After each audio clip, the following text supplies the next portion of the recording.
নমস্কাৰ এই মোডৰ অসমৰ প্ৰত্যেকগৰাকী জনসাধাৰণলৈ দিবলৈ লৈছোঁ ডাঙৰ খবৰ। আজি হৈছে 21 জুন। আজি অসমৰ লাখ লাখ দুখীয়াসকলৰ বাবে কেইখনমান চৰকাৰী আঁচনি লৈ আহিছোঁ ডাঙৰ খবৰ। তো যিসকল মানুহে ভিডিঅ'টোত ক্লিক কৰিছে অনুগ্ৰহ কৰি ভিডিঅ'টো স্কিপ নকৰি প্ৰথমৰ পৰা শেষলৈ চাই থাকিব, কিয়নো এইটো ভিডিঅ'ৰ মাজত কৃষকসকলৰ পৰা আৰম্ভ কৰি আত্মসহায়ক গোটৰ মহিলাসকলৰ 10,000 টকা প্ৰদানক লৈ কেইখনমান নতুন খবৰ আপোনালোকক প্ৰদান কৰিম। তো অনুগ্ৰহ কৰি ভিডিঅ'টো স্কিপ নকৰি প্ৰথমৰ পৰা শেষলৈ চাব আৰু মোৰ চেনেলত নতুন হ'লে প্লিজ চেনেলটো ছাবস্ক্ৰাইব কৰি মোৰ লগত থাকিব। তো বলক ভিডিঅ'টো আৰম্ভ কৰি আজি প্ৰথমটো গুৰুত্বপূৰ্ণ খবৰৰ বিষয়ে বিস্তাৰিত আপোনালোকক জনাই দিওঁ। ইয়াৰ পিছত আপোনালোকক আত্মসহায়ক গোটৰ মহিলাসকলৰ 10,000 টকা প্ৰদানক লৈ এখন গুৰুত্বপূৰ্ণ খবৰ প্ৰদান কৰিম। অনুগ্ৰহ কৰি ভিডিঅ'টো স্কিপ নকৰি চাই থাকিব। তো আজি আপোনালোকক আৰু এখন বিশেষ আঁচনিৰ লগত পৰিচয় কৰাই দিছোঁ। এইখন আঁচনি যদি আপোনালোকে আবেদন কৰে তেন্তে 1,000 টকাৰ পৰা আৰম্ভ কৰি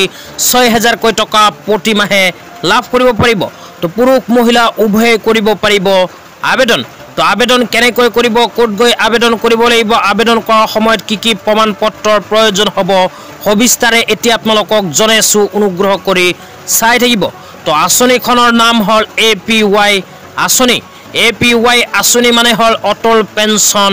আঁচনি। তো অটল পেঞ্চন আঁচনিৰ অধীনতে কিন্তু 1,000 টকাৰ পৰা আৰম্ভ কৰি 6,000কৈ টকা প্ৰতি মাহে লাভ কৰিব পাৰিব। তো আঁচনিখনৰ বিষয়ে ইয়াতে কোৱা হৈছে, দেশৰ বয়োজ্যেষ্ঠ ৰাইজক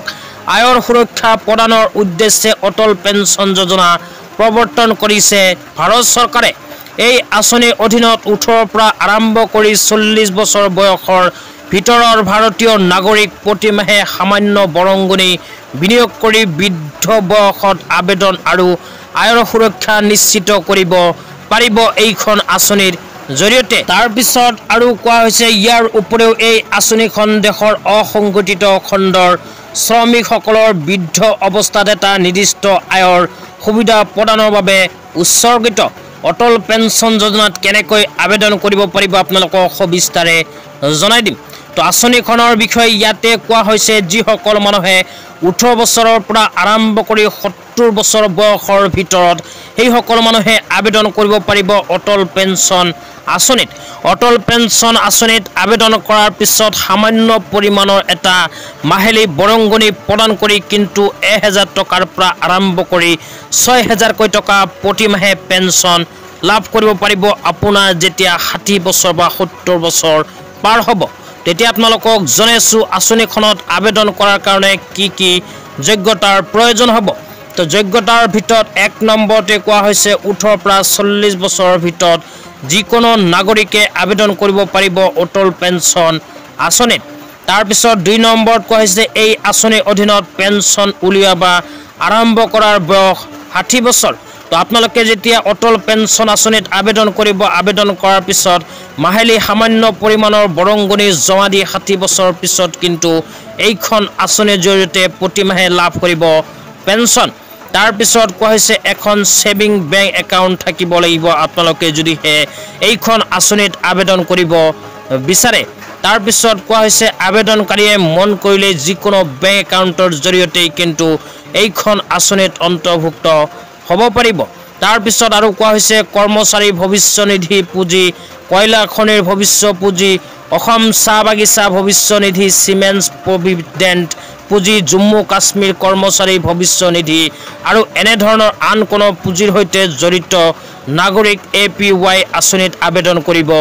নোৱাৰিব। তো আপোনালোকে আগৰ পৰাই যদি কোনো পেঞ্চন আঁচনিত আবেদন কৰি ৰাখিছে তেন্তে কিন্তু APY বা অটল পেঞ্চন আঁচনিত আবেদন কৰিব নোৱাৰিব। তো প্ৰমাণ পত্ৰৰ কি কি প্ৰয়োজন হ'ব আবেদন কৰাৰ সময়ত আপোনালোকক জনাই দিছোঁ। এই বিষয়ত কোৱা হৈছে, Aadhaar card, mobile number, email ID আৰু বেংক একাউণ্টৰ প্ৰয়োজন হ'ব যেতিয়া আপোনালোকে আবেদন কৰিব বিচাৰিব।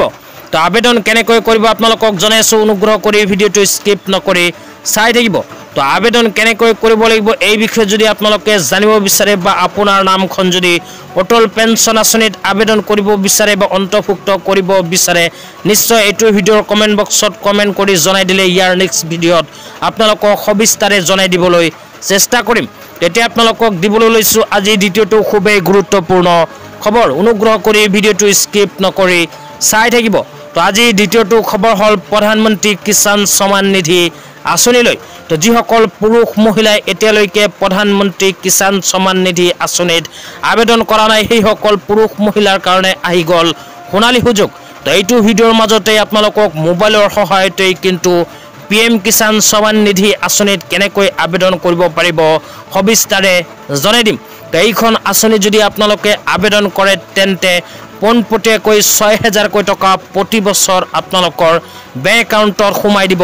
ভাৰত চৰকাৰে তো আপোনালোকে যদি PM কিষাণ আঁচনিত আবেদন কৰিব বিচাৰে তেন্তে নিজৰ মোবাইলৰ ক্ৰোম ব্ৰাউজাৰটো প্ৰথমে ওপেন কৰি ল'ব ক্ৰোম ব্ৰাউজাৰ ওপেন কৰি pmkishan.gov.in লিখি জাষ্ট নিজৰ মোবাইলত সাৰ্চ কৰি দিব সাৰ্চ কৰি দিয়াৰ লগে লগে আপোনালোকৰ সন্মুখত এনেকুৱাকৈ অফিচিয়েল ৱেবছাইটটো ওপেন হ'ব অফিচিয়েল ৱেবছাইটটো ওপেন হোৱাৰ পিছত আপোনালোকে স্ক্ৰল ডাউন কৰি অকমান তলত আহিব লাগিব স্ক্ৰল ডাউন কৰি অকমান তলত আহিলে ইয়াতে লিখা চাব পাৰিব নিউ ফাৰ্মাৰ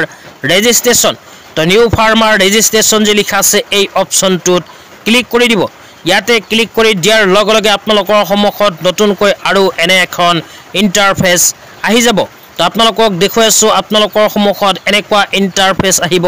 ইয়াতে নিউ ফাৰ্মাৰ ৰেজিষ্ট্ৰেচন ফৰ্ম বুলি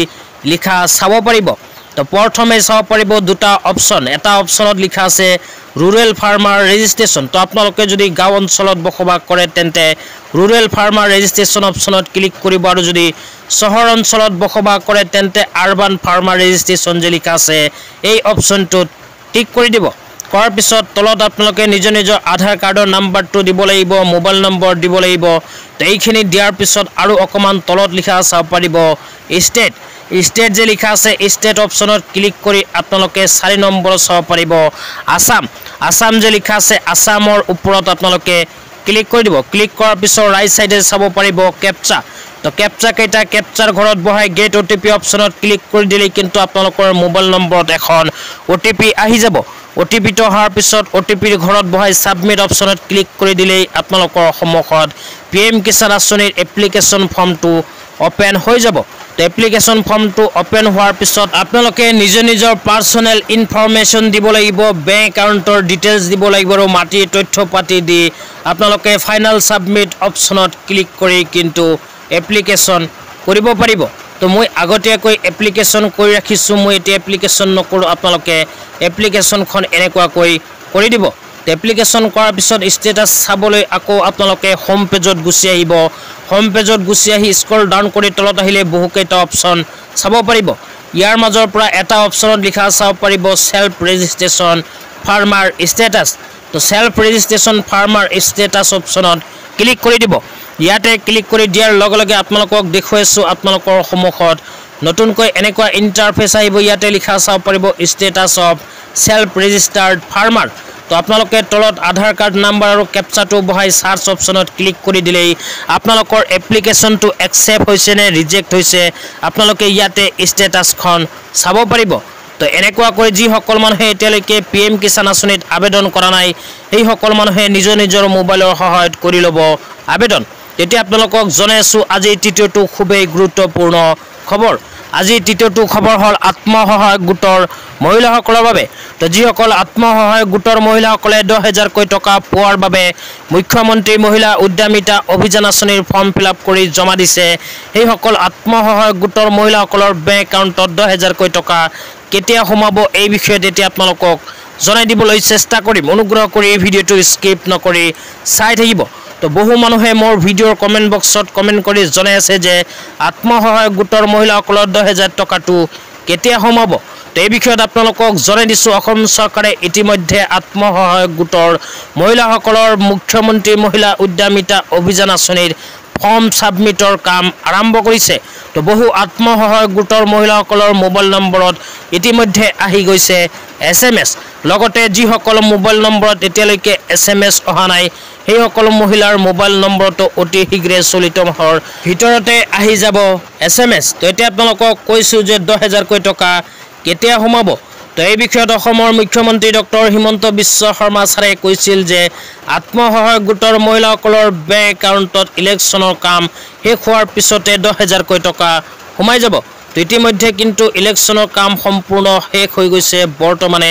যিকোনো এটা দিনতে কিন্তু সোমাই যাব পাৰে আত্মসহায়ক গোটৰ মহিলাসকলৰ 10,000কৈ টকা। তো এতিয়ালৈকে কোনো নিৰ্দিষ্ট ডেট কিন্তু অসম চৰকাৰৰ ফালৰ পৰা প্ৰকাশ কৰা নাই। যেতিয়া নিৰ্দিষ্ট কোনো ডেট প্ৰকাশ কৰিব লগে লগে নতুনকৈ ভিডিঅ' বনাই আপোনালোকক জনাই দিম। অনুগ্ৰহ কৰি চেনেলটো ছাবস্ক্ৰাইব কৰি মোৰ লগত